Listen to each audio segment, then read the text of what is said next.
I'm going to tell you a story that you are just simply not going to believe.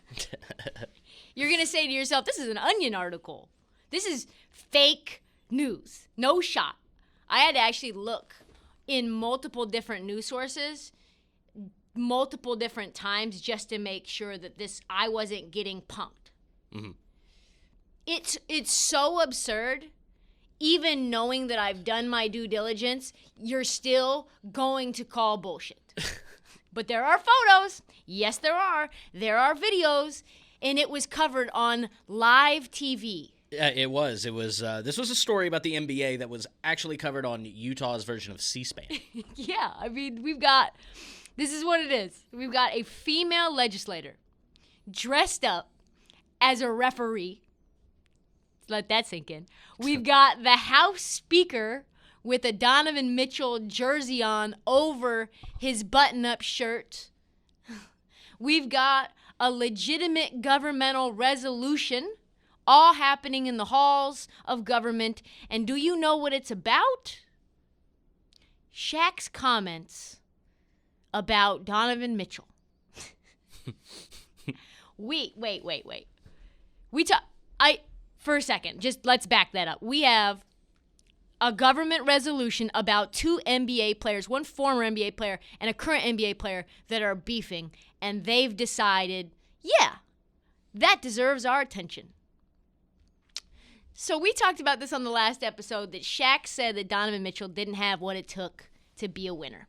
He confronted him on live TV, and then he doubled down on it on Instagram, saying, yo, this is what greatness looks like at the guard position. And he showed star after star after star. It was like Kobe, D. Wade, I forget who else, but it was a ton.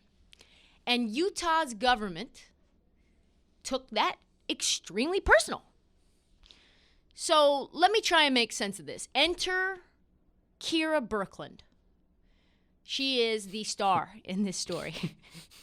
She's a Mormon, candidate for Mrs. Utah back in the day in 2013, and she's a state representative that moonlights as a women's high school basketball coach and referee. She decides that I have heard enough Donovan Mitchell slander, and they take up a resolution in the government. So on Tuesday, January 26, House Resolution 3 was passed by the Utah State Legislature to honor and recognize Donovan Mitchell, not just like plainly recognizing Donovan Mitchell, but recognize Donovan Mitchell over Shaquille O'Neal. There is so much to unpack here. It's kind of ridiculous. I think I told you this story yesterday, Marty, to a degree, and you were like, wait, what? Well, I had heard about it. I just hadn't heard the exact lengths that they had gone to. Yeah. The resolution itself was pretty stunning. Some of the highlights include recommending SPIDA as the state arachnid, explaining why Donovan Mitchell doesn't get rebounds. What'd they say? Yeah, the quote was, it is hard to pull down rebounds when all-star Rudy Gobert is on your team, grabbing more rebounds than anyone else in the league as a two-time Defensive Player of the Year, in parentheses, more than Shaq's 0. One-time league leader in blocks, in parentheses, more than Shaq. I think they said that Shaq had 0 there, too. Also, they claimed that his points were less accurate than his playoff free throw shooting percentage. What an analogy there. They also talked shit in this resolution about the movie Kazam, which Shaq starred in. They even cited the Rotten Tomatoes score.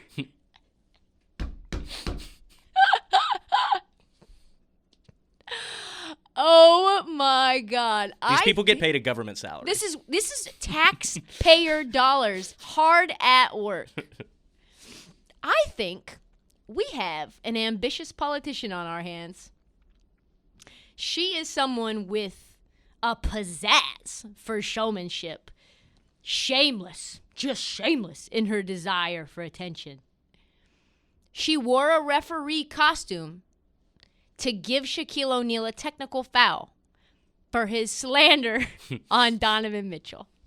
She got the House Speaker to put on a Donovan Mitchell jersey over his plain clothes. So I got a chance to talk to this legislator earlier today. I think we should play the clips. There was some good nuggets in there. All right, perfect. How are you? I'm good. How are you? I'm good. I wanted to talk to you about this resolution because it made me laugh, but it also was just like a cool thing. How did this kerfuffle between Shaq and Donovan sort of come into your view? How did you I coach high school basketball, and a couple of our players were talking about it. And then we used it on Saturday at a game prior to the game because it was going to be a tough game for our girls to win.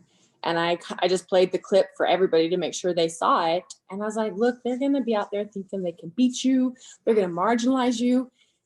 Donovan Mitchell doesn't care. He's in the NBA and he still's getting marginalized. Like, just go out there and get to work. And they came out so ready. And we won. And it was a great victory. It was a feisty game. And I was like, we got to highlight this. And the speaker, Wilson, and his team, they were all about, like, they reached out and said, we want to do this. Did you write the resolution or how did it come to be? So I didn't do a lot of the writing. I gave input on it. The speaker and his team worked on parts of it, but then it has to go to Let's Research, and they work on parts of it, making sure it's accurate, making sure it's, mostly correct information. There was a lot of facts in there. You had the playoff free throw percentage. You had the Rotten Tomatoes score. You had Rudy Gobert's stats as to why Donovan Mitchell isn't like a huge rebounding threat. Right. It was kind of like the ultimate clapback to Shaq. Well, our goal was just to stand behind our players, right? It doesn't matter. People are kind of pushing back. Oh, he's a grown man. He can take care of himself. Why should he have to? Why should any of us have to? I know if you don't like sports, why would you care, right? But if you like sports and you recognize, like, these guys put up with a lot. And if we can just take 5 minutes and recognize them and appreciate them, why not do it? What made you decide? I know that you also have done some refereeing too. So yes. What made you and the speaker put on a referee outfit and he put on the Utah Jazz jersey? Well, they just said, if you're going to do it, you have to give him a technical. And if you're going to give him a technical, you better be official. Because I was just supposed to say go Jazz at the end. And I was like, that's kind of weak. I think the whole thing says go Jazz. We got to summarize it real well. And they said, give him a technical. And so I just said, sure, I'll wear the jersey. I like it. I'm comfortable in a ref's shirt. So it was fun. Were you a hooper to begin with throughout your life too? Just in high school. High school basketball. Same for me. Yeah. That's cool. Did you ever end up speaking to Donovan Mitchell? Like when this whole thing came? No. I don't anticipate that, but I honest and truly, I really hope that our youth see this and go, number one, yeah, he got marginalized and I feel marginalized, whether they're athletes or, in drama, whatever they pursue, like, they're gonna have critics. And the way Mitchell responded was just classic. And it was the way that so many of us have to learn how to respond. Just take it and just move with it. All right, like, we're moving on now.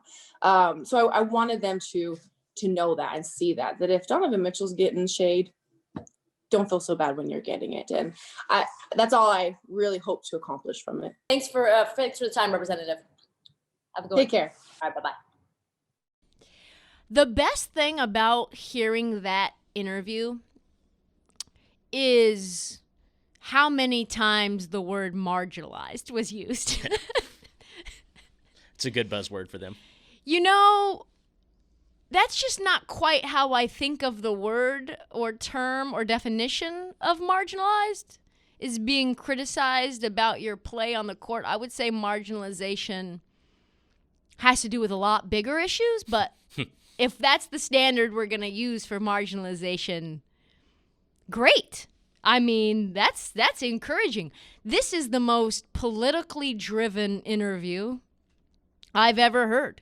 So many political talking points. She was dead ass serious that this was for the youth. This is for the youth. Yo, she needs to take up a resolution for us here at Barstool. We are criticized and marginalized online all the time. This, folks, is our next senator from the state of Utah. I guarantee she is the next Mitt Romney. Beautiful and Mormon and from Utah.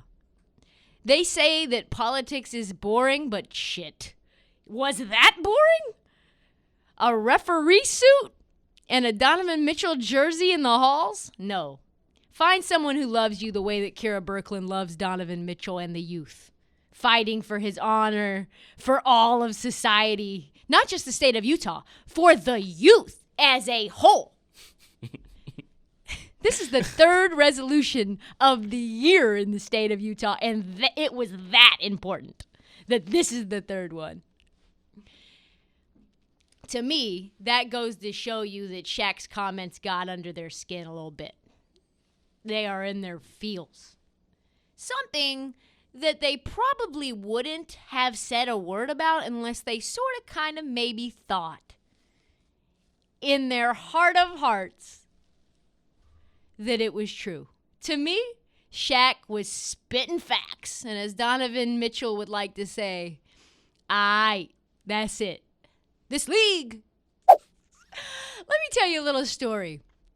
When I was trying to break into media, I had a bunch of random jobs. I worked at a coffee shop, sold juice, caddied, and lastly, I was in a pyramid scheme. Oh.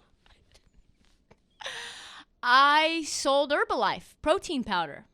I have no idea how it happened, but it just like one day I woke up and I was like in it. Yeah. To all your Facebook friends? All my Facebook friends doing push-up challenges in random places, encouraging people to lose weight, get healthy, using the protein powder that I recommend.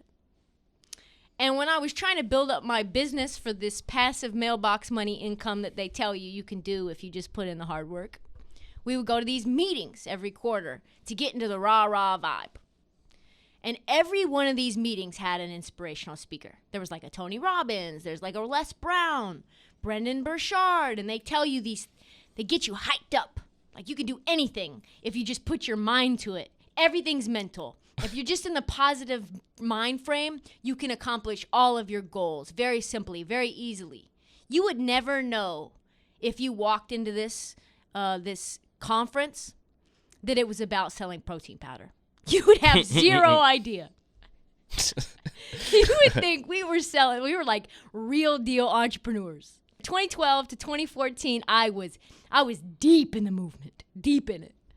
I was listening to Napoleon Hill and How to Win Friends and Influence People, Power of Positive Thinking. You literally can just, power of positive thinking just changes everything. The universe will come to you. Safe to say all of that showed that I was brainwashed. Now that I've come to from the fog, I mean, all my friends knew. My mom knew. Everyone was kind of looking at me like, you are crazy right now. Oh, yeah. And that was the first multi-level marketing scheme to really hit popularity in the internet. So I was ahead of my time, I would say. So all of that to say that I know how to spot someone that's being brainwashed. And I am here to tell you that Houston Rockets wing Victor Oladipo might be getting brainwashed. He's there. He's there. He is fully in the spin cycle of the wash right now. Fully in it. And how do you know? How do I know, you may ask? Well, on the eve of his 2020 to 2021 NBA preseason finale in December, Victor Oladipo participated in a funeral for his injured knee. Still as a member of the Indiana Pacers, correct? Still as a member of the Indiana Pacers. The service was held to say goodbye to an injury mindset. This feels similar. which was weighing on the two-time All-Stars guard pursuit of fully recovering from a ruptured quad tendon in his right knee that required surgery in 2019. What a story. Due to the coronavirus pandemic, they couldn't do the funeral in person. They had to do the ceremony via Zoom with motivational speaker, educator, and pastor Eric Thomas, as well as Eric Thomas's business development and managing partner. It gets better. Oladipo read a letter at the wake of his departed knee and burned it after, probably with organ music in the background. This is how I envision it going. Today, I am burying everything related to my torn quad. Yes, sir. I am burying and letting go of everything. I am letting go of tearing my quad and the injury that happened. I am letting go to being one of the 3 people to ever get the injury. I'm letting go of the negativity, yes, Lord, surrounding the fact that I am one of the 3 people and youngest to get this injury. I'm letting go of my knee might not be strong enough to do everything I want on the basketball court. Yes, I am letting go of hoping that my knee is strong enough so I can be an all-star. Amen. Can we just take a step back and dig into this just a little more? He had a funeral for his knee. I thought that the first story was absurd that we just talked about. This is insane. Yeah.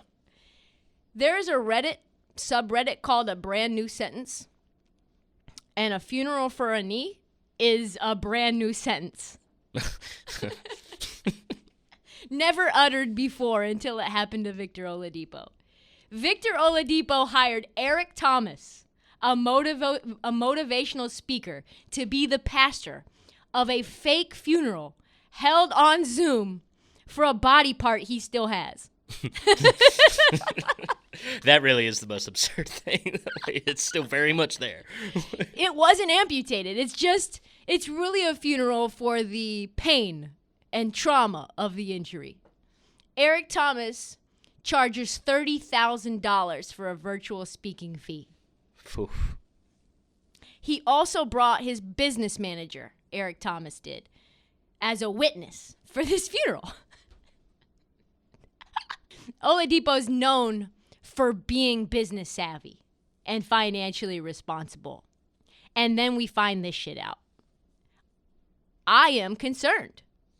This is like the beginning of a 30 for 30. What if I told you an injured quad led to the bankruptcy of an all-star wing who got involved in a complex pyramid scheme selling protein powder and energy tea to John Wall and Boogie Cousins out of his Marriott hotel room, paying everything to Eric Thomas, the hip-hop preacher.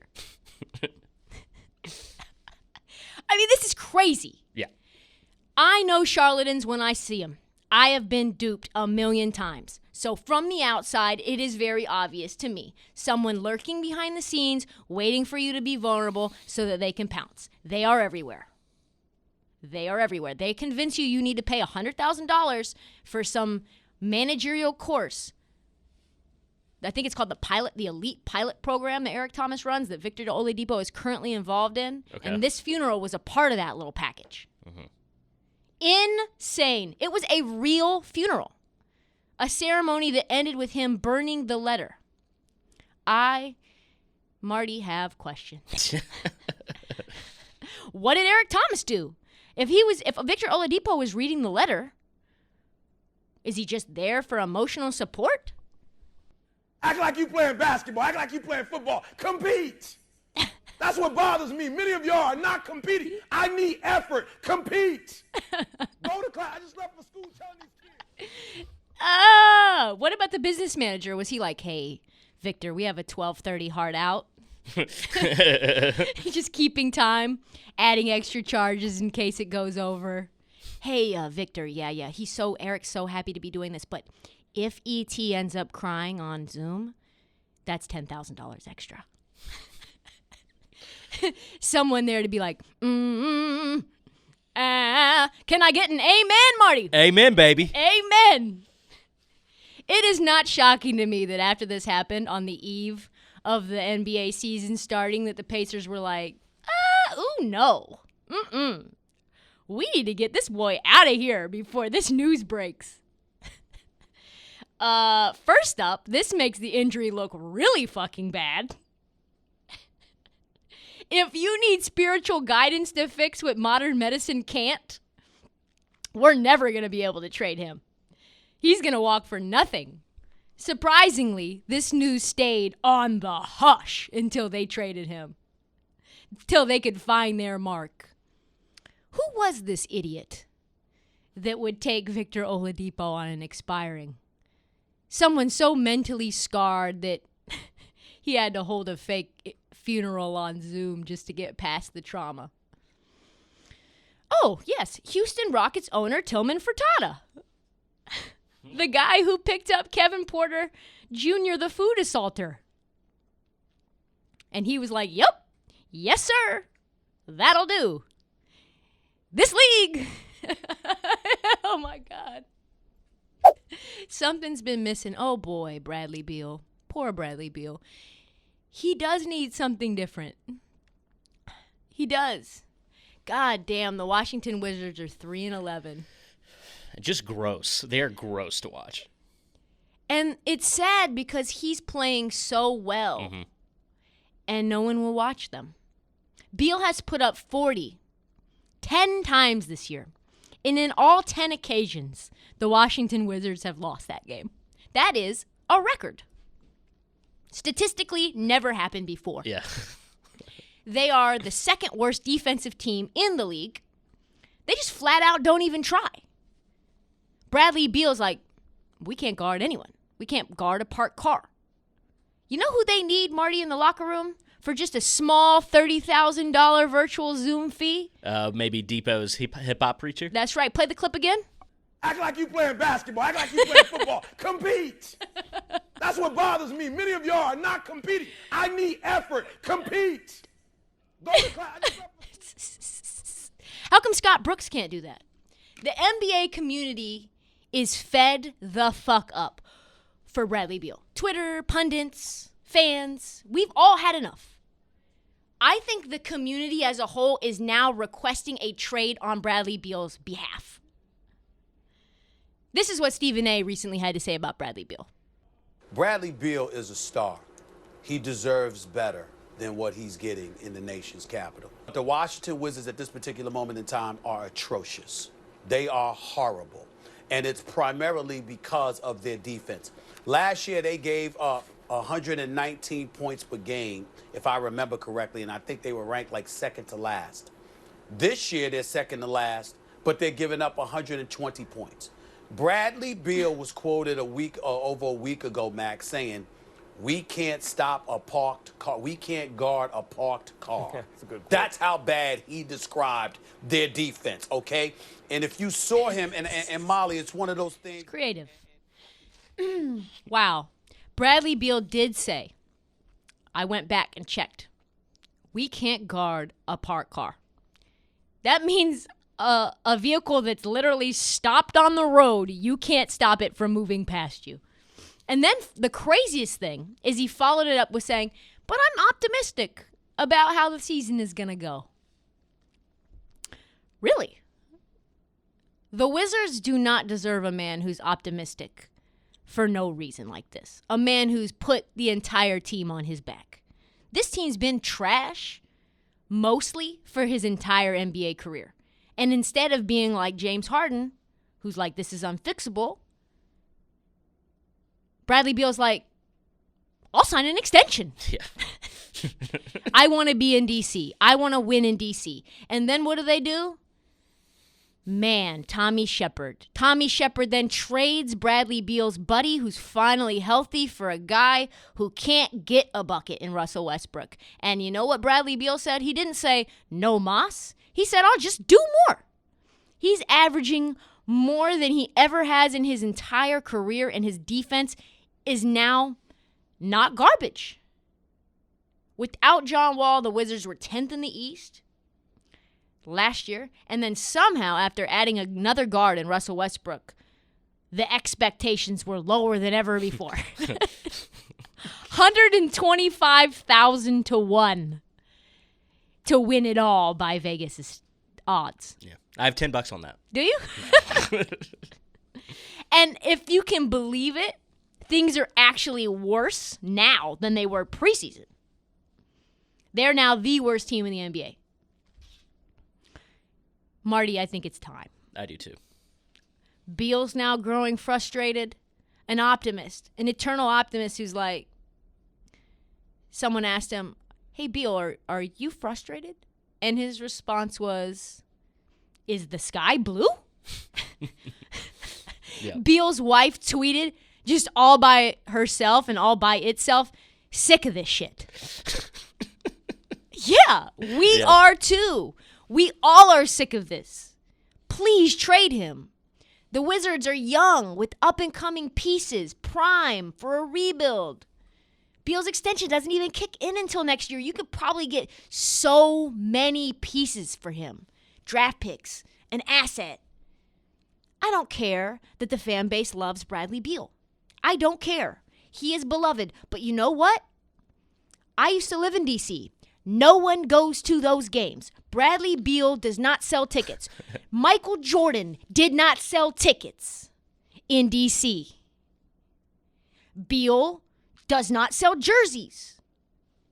They're not winning games. What's the issue? What's the issue? I think it's time to start anew. Because being a Wizards fan with Bradley Beal is just pain.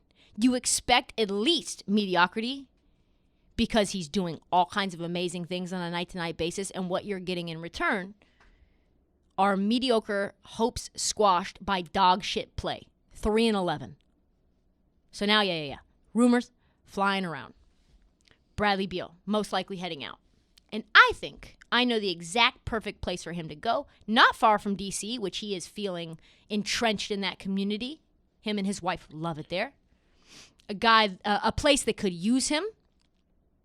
It's a contender.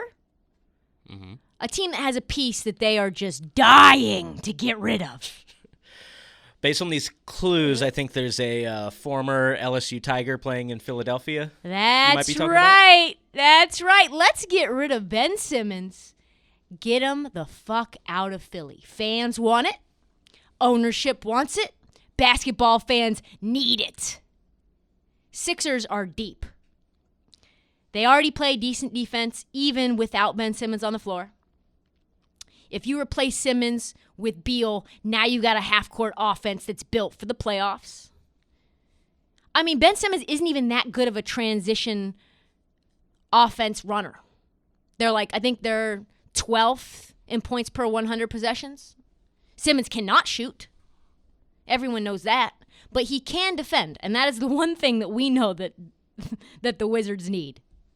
Gigantic need. I think with that trade, the Sixers immediately become the favorite to come out of the East.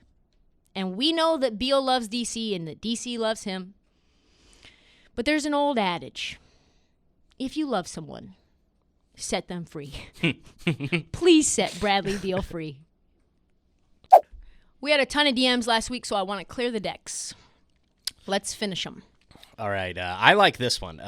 Can you roast my Pelicans? There's a lot of roasting to do there. Oh, my God. How do you go from being one of the most exciting young teams into one of the worst to watch in the West? You hire a Van Gundy. That's how. Can we just talk about Stan Van Gundy for a minute? Because what was GM David Griffin thinking? He is considered one of the smart guys. And then he goes and does this. It's actually the one part of Griffin's tenure that he doesn't really nail. He doesn't nail coaches that well. Yeah, because what? He got Ty Lue. Ty Lue, but he got, what's his name? Not Blattman. David Blatt. David Blatt. Yeah. He also had Mike Brown. I don't know if he made that hire, but he had some bad coaches, actually, that he hires. Yeah. Facts. That's facts. Why would he hire one of the most old school coaches this side of Bobby Knight to coach one of the youngest teams in the league? They are the most get off my lawn coaches of all. The Van Gundys are. And Kendrick Perkins, bless his heart. Bless his heart. I'm not a huge Kendrick Perkins take fan, but he said something the other night, and I 100% agree. He said, how come no one's talking about how Stan Van Gundy has this offense looking super sus? They do. You can't lose to the Timberwolves without Karl Anthony Towns by 10. In those green jerseys. Gross. Gross. They haven't beaten a good team all year. The only team that they've beaten of note is the Raptors, and the Raptors are like 11th in the East. That's just like beating them on name alone. And now they're trying to get rid of guys who are the only ones that are really even productive. You've got them trying to get rid of J.J. Redick.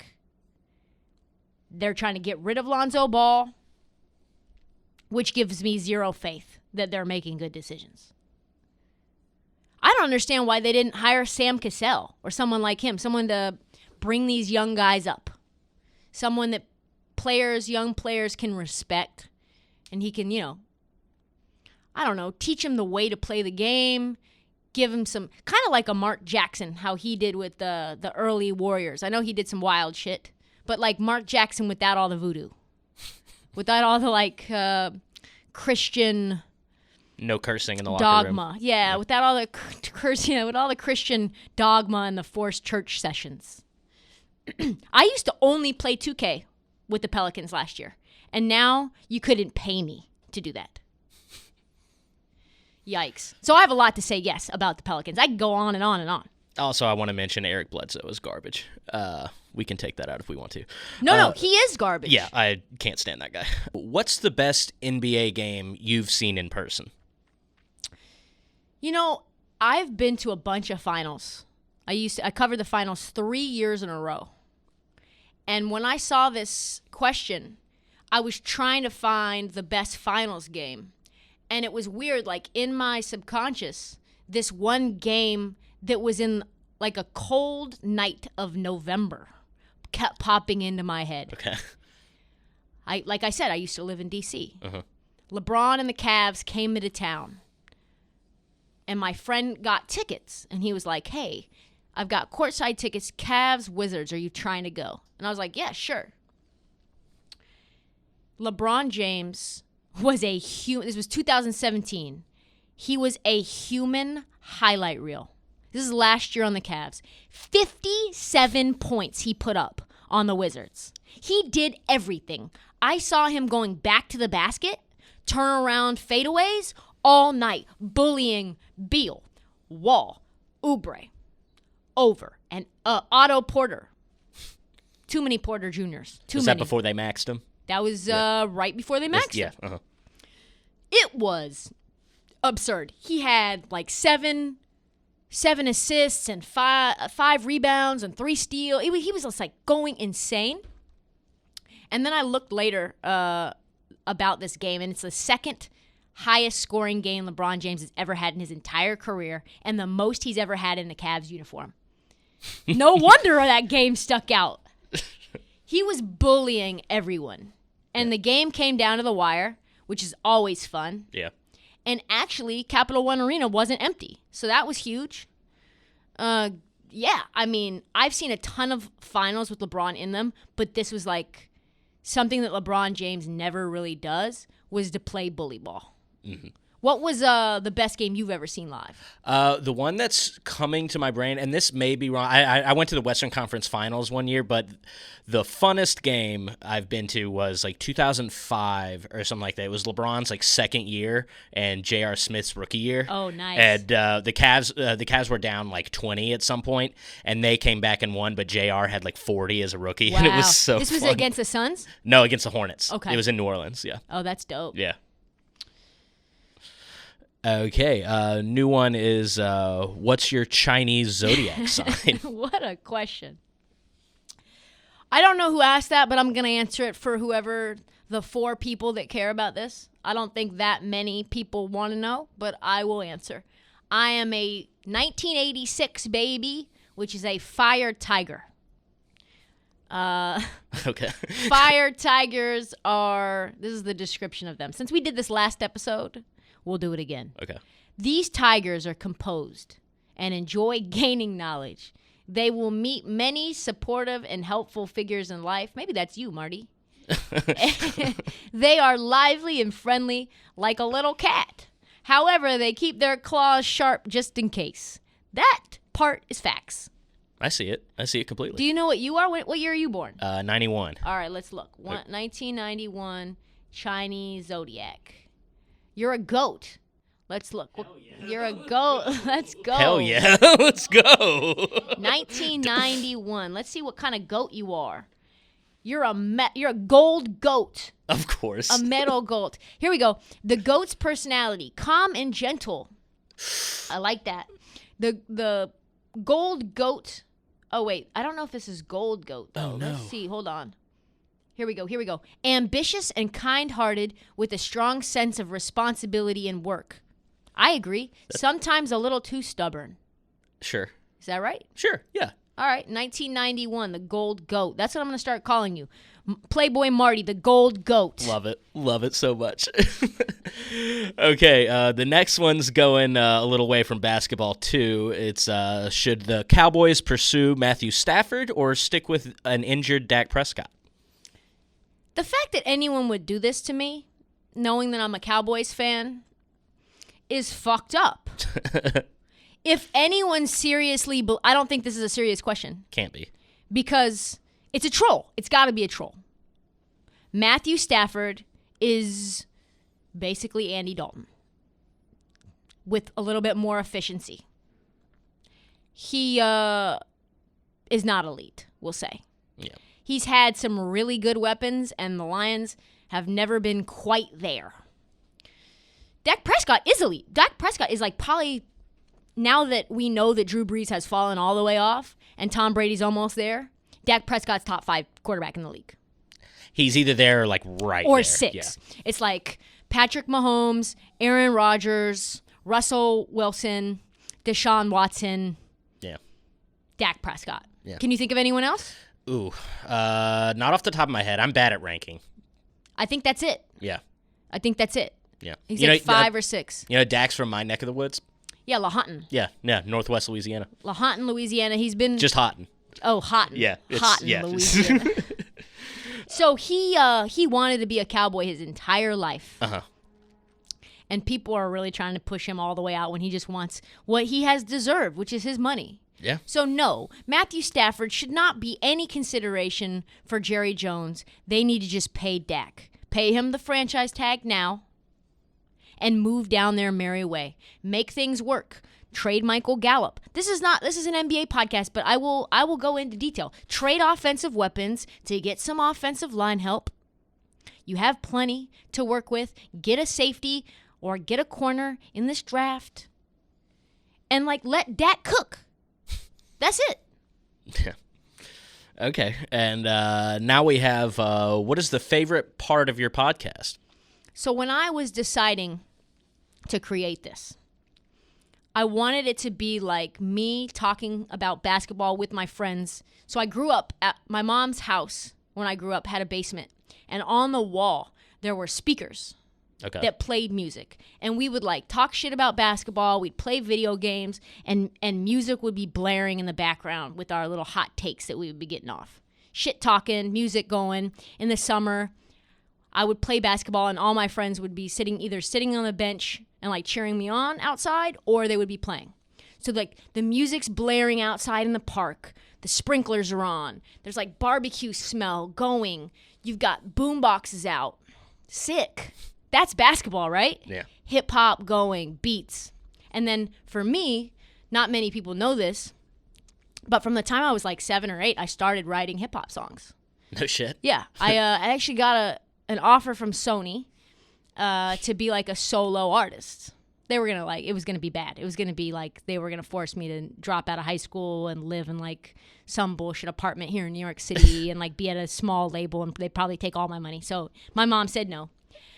But hip hop is in my soul. So when I was thinking about creating this podcast, I wanted it to feel like that. Mm-hmm.